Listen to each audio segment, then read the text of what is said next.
everyone. Welcome back to the Banana Thumbnail Podcast, where we bring thumbnails to life to crush the competition. Today we've got something really cool in store for you. Absolutely. We're diving into the secret thumbnail A/B testing method for 2026. I can't wait to hear about this, right? It's such a hot topic right now. A lot of creators are struggling to get views, even when their content is top-notch. It's often the thumbnail that's to blame. Oh, for sure. You put all that effort into editing, and then it just falls flatly is this thumbnail. A/B testing you're talking about. Great question. In 2026, A/B testing for thumbnails is all about comparing different designs to see which one gets the best engagement. You can actually test up to 3 thumbnails at once now, which is a game changer. 3? Wow. I remember when it was just A versus B. So how does that work? So you can upload a video with 3 different thumbnails and titles, and YouTube's algorithm shows these variations to different segments of your audience. The data you gather from this will help you understand what resonates most. That's really interesting. But what do people usually get wrong when they try this?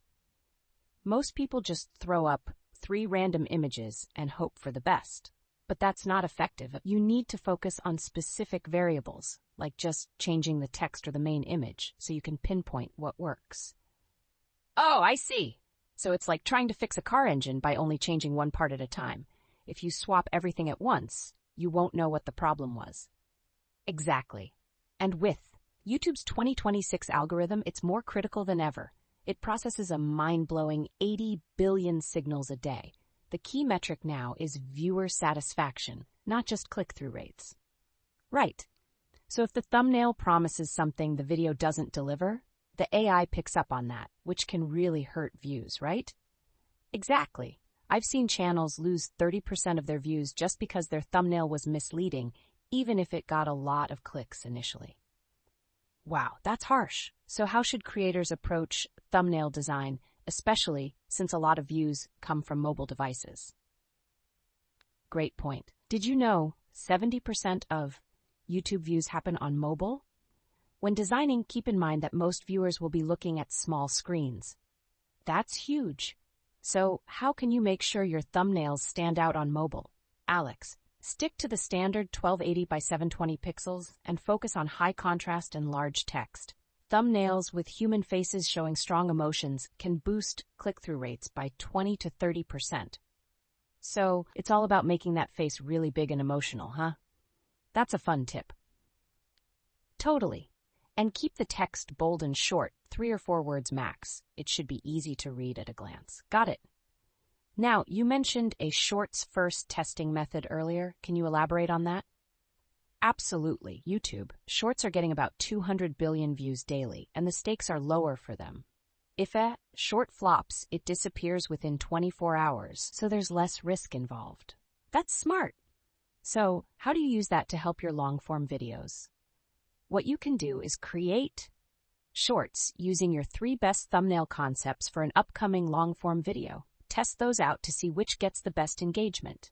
The data you collect can significantly uplift the performance of your long-form video. Wow, that's like test driving a car before you buy it. Why wouldn't anyone do that? Exactly. It's such a straightforward way to ensure you're making informed decisions. And then there are best practices for running these A/B tests. Like what?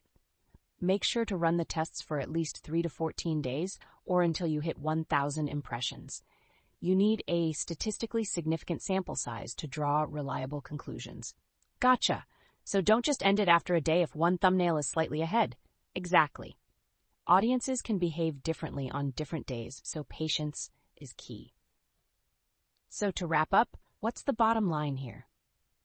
The bottom line is that the days of guessing are over. Use the data, test your thumbnails, and don't be afraid to experiment. That small increase in CTR could be the difference between a couple of hundred views and thousands.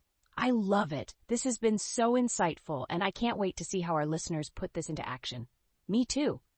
Thanks for tuning in, everyone. That's a wrap for this episode of the Banana Thumbnail Podcast.